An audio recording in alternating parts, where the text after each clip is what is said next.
Tracy James here, video number 17.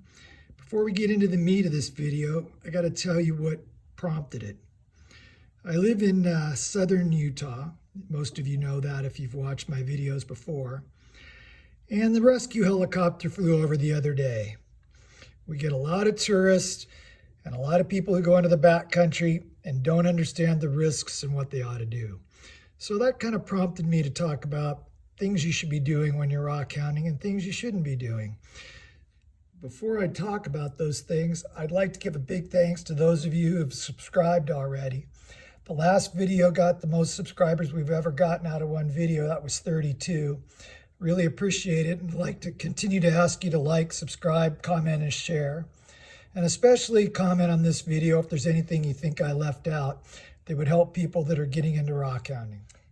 So really, the first rule of rock hounding is have permission. Know that where you're rock hounding and when you're taking things, that it's okay to do so. That it's BLM land or that it's private property you've asked for permission. That's rule one. Secondly, don't disturb the flora and the critters. Do your best not to trample plants. Don't disturb animals out there, and also beware of them. Don't take more material than you can use. Sometimes we find something really neat and we think, oh yeah, I got to have all of this. But really you get home and you go, wow, I got an awful lot of this. I'll never in my lifetime be able to cab it all or tumble it all. So think about when you pick something up, what is this going to be useful for? Is this a specimen? Is it a yard rock? Is it something that can be cabbed, slabbed, or tumbled? So when you pick it up, ask yourself that. And then when you're done and you go through all your material before you leave, ask yourself, cull it out. Say, hey, you know what? This piece isn't so great after all. Throw it back down. But do take the time to pick up all the litter you can pack out. That would really be greatly appreciated by everybody that visits the backcountry. Fourth, if you dig a hole, fill it in. Think about it. You want to leave no trace, and you don't want anybody stepping in a hole you made and twisting an ankle. Fifth, when you go out rock hounding, be prepared. Let someone know where you're going and when you expect to return. This is a good habit to get into even if you're out on a hike or backpacking. Very important. Dress appropriately. The state of Utah has the highest skin cancer rate in the nation. And it doesn't matter what your nationality or your genetic background is, skin cancer can get anyone. And in the desert, I wear long sleeves whenever I go out into the backcountry. I have a desert shirt that, the same kind of shirt you wear when you're fly fishing, and it wicks moisture away. It has a hood that can cover my ears and my neck, and I wear a wide brim hat. Maybe you're in the mountains and it's cold. You got to layer up.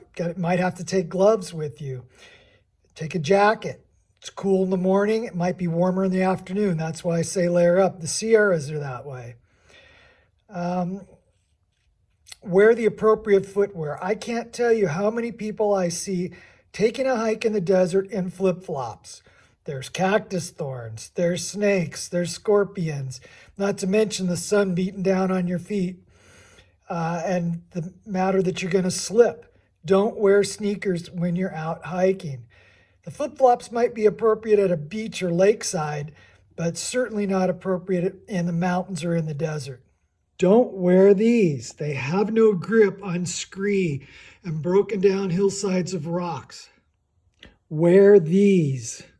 Don't hike in these.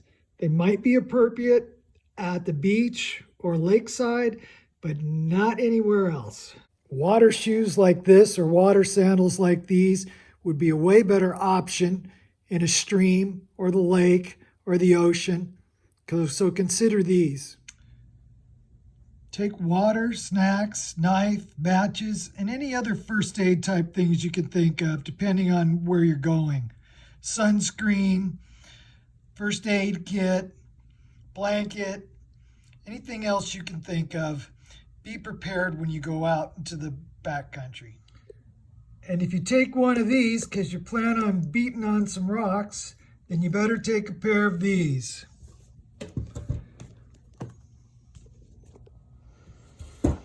Because I guarantee you start smashing on rocks, things start flying in your eyes. Hope this was a useful video. I hope you all like and subscribe.